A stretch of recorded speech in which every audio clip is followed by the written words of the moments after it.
Poinsett Camp, Christy Heflin. She has been the hostess with the mostest over there for an awfully long time. Every time we do anything at Lake Poinsett, she is there to make sure we have everything we need, and even a few things we didn't know we needed. So she's going to share with you this morning about the camps here in the Dakotas, probably leaning a little towards Lake Poinsett, which is fine. But after service, if you didn't get a chance to look at the pictures and all the goodies up there, and if you got other questions, I'm sure you can talk with her after worship. So Christy, I'll turn it away for you and go for it.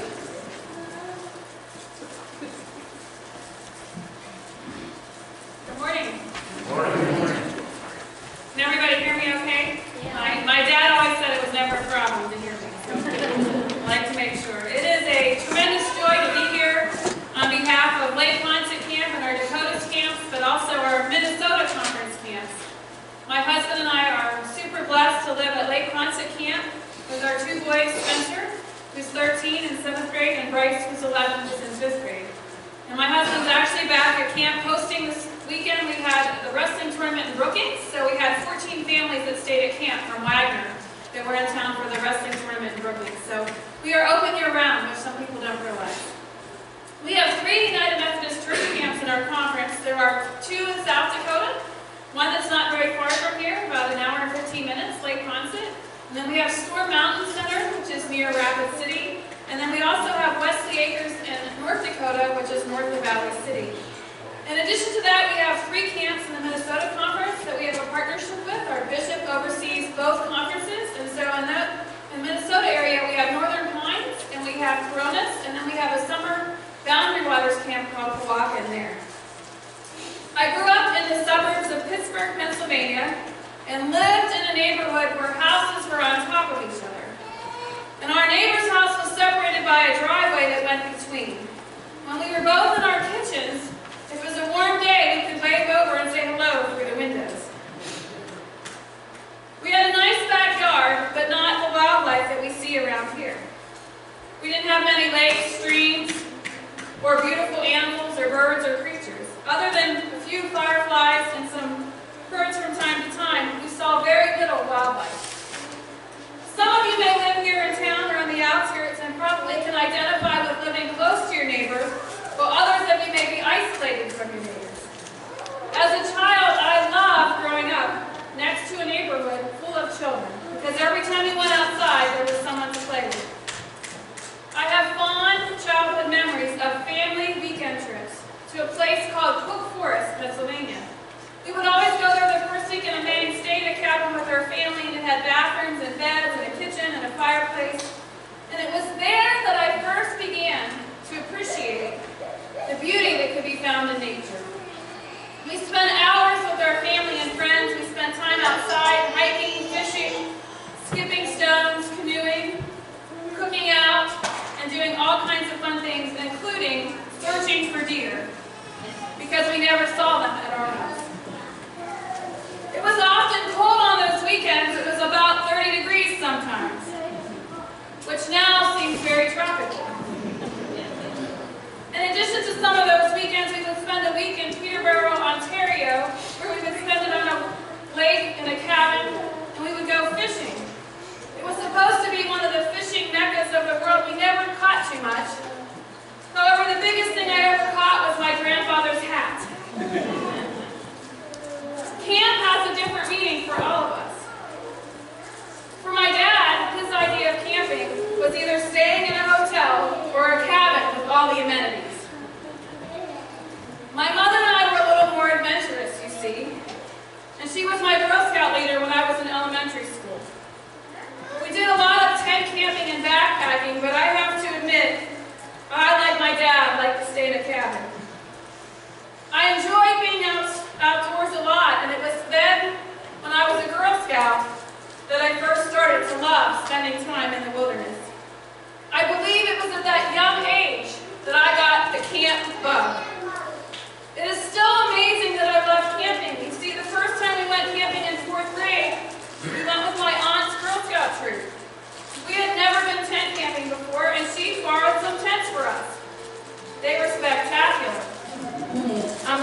unique opportunities to see different parts of the country and experience God's creation throughout the United States.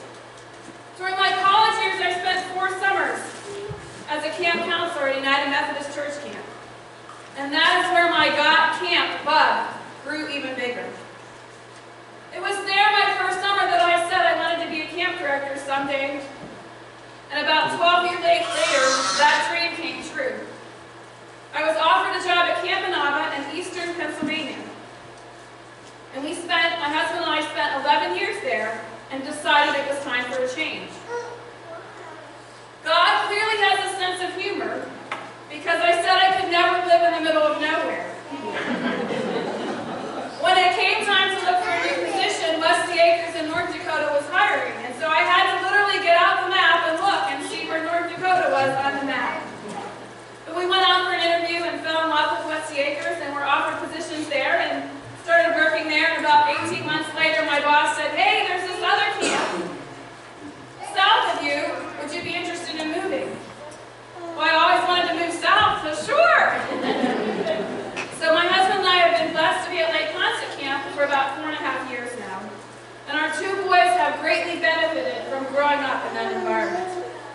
I believe they are getting the camp bug too. There are so many awesome things that they think of and things that they think about that are important to them that we incorporate into our summer camp programs. When we travel away from camp, our kids make friends everywhere we go. Camp provides campers of all ages to be a part of the community. When our campers come to our summer camps, they encounter nature that they may not experience in their everyday lives in the cities or the towns where they're from. There are insects and bugs that buzz and sting and have lacy wings. Some are less graceful. There are snakes and frogs and fish and pelicans and eagles and other wildlife that is breathtaking. For some, going to camp is taking a leap of faith. And taking a leap of faith is not always easy, but we've all done it. Perhaps it's that first leap of faith when you took that first step. Maybe it's your first day of school, graduation from high school. Maybe it was finding that first job after college. When was your first leap of faith? Moving across the country was a huge leap of faith for our family, but we felt God's presence in that time. Have you had any big leaps of faith lately? I hope so, because a leap of faith causes you to grow. Once a man was out hiking in the woods, and he ventured out onto the cliff to take in the view and the surrounding beauty around him. The ground gave way beneath his feet, and he found himself plunging down the cliff. Partway down, he grabbed a branch and he held onto it and strained for support. And there he was hanging, and below him was a rushing stream, several feet below. You can imagine his desperation and his panic. He sucked in just enough breath to lift a prayer to what he thought was heaven up above. And he said, "Is anybody up there?" And there was no answer. "Please," he pleaded, "is anybody up there? If so, speak to me." And just as he felt the final ounces ebbing out of his fingers, a voice responded, "Yes, I'm here." "Good, thank God," the man said. "Please save me." And the voice came back and said, "First of all, you must let go of the branch." There was a long silence. The man held onto the branch and he said, "Is anybody else up there?" I know sometimes we maybe have felt that same way. We may not voice it in the same way. It might not be quite as desperate. But we may ask, "Is anybody up there?" We all have times in our lives when we're struggling. We cry for God's hand, but do we have the faith to grab it? Camp is such an integral part of my family and my life. My mother finds it entertaining that every time we go on vacation, we go to places that have a lake or a stream, or fishing or boating or swimming. All those things that we have at camp. When campers come to our camps, they experience community and God in so many ways. They share free meals around the table with their friends and people. Many of our campers don't do that at home. They get to experience God in many ways through their time at camp. Each day our campers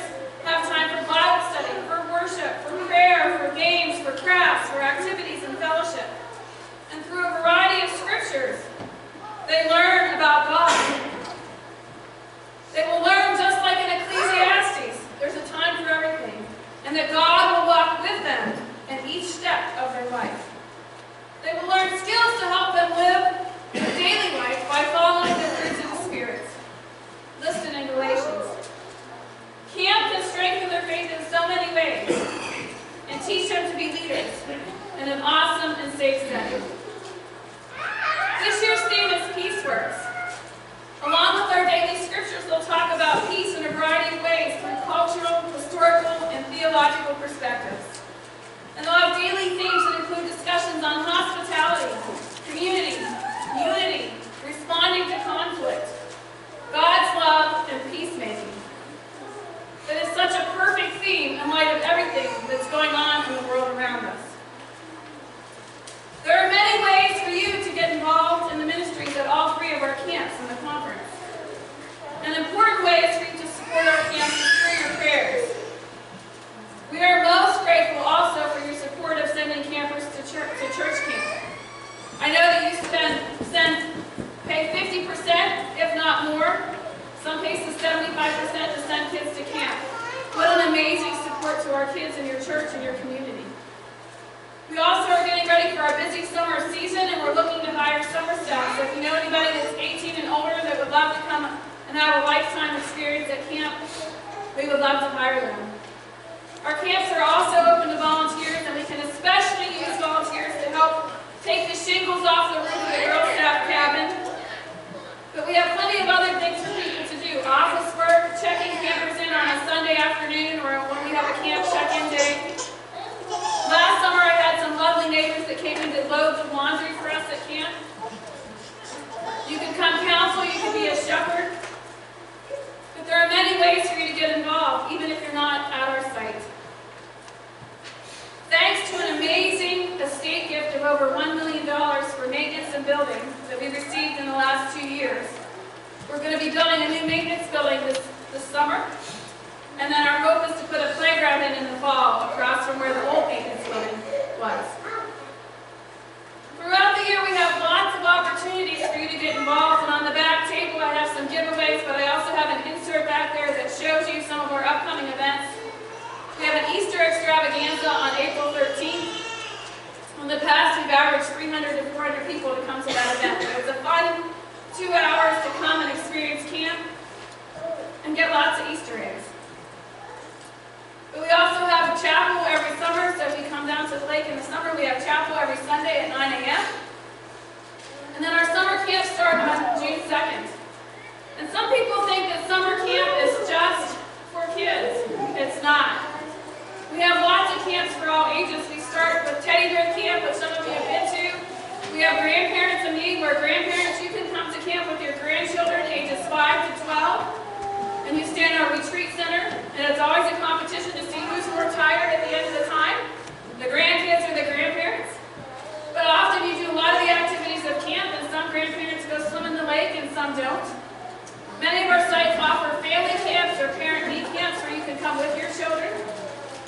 But some people, like myself, send their kids to camp and run away. So we have all kinds of neat camps at our sites. We have some high ropes course camps at Wesley Acres. We have some backpacking camps at Storm Mountain. We have canoeing camp at Wesley Acres. We have sailing camp at Lake Poinsett. We have creative arts camps. We have sports camps. We have all kinds of camps to get involved. And so I encourage you to take a look at the brochure. If you've not seen one, I have some back there. But again, there's something for everybody. Our early bird discount is May 1st, so we encourage you to get registered before then. And if you have any questions, like I said, I'll be back there after worship to answer those. On December 7th, we have a Christmas open house. And again, our camps do events throughout the year, and those are posted mostly on our Facebook pages. So if you like those, that's a great way to follow us. Many of us have had profound experiences at camp. And I appreciate your support of not only Lake Poinsett, but our other camps in the conference. And I encourage you to invite everyone that you know to participate in some event in one of our summer camps. If you do, hopefully they will get the camp love. And you too will have the God's camp love. As I look into the room, I see a variety of people, and so I'm going to ask you to stand up if you've ever been to Lake Poinsett Camp and stay standing. If you've ever been to Wesley Acres, stand up and stay standing. If you've ever been to Storm Mountain Camp, stand up and stay standing. If you've been to another church camp, stand up and stay standing. Boy Scout or Girl Scout camp, stand up and stay standing. Any other kind of camp, stand up. And if you've heard of Lake Poinsett Camp, stand up. Give yourself all a round of applause. Thank you for your support. Thank you, Christy. Are you going to share about the discounts or? Okay, what do we?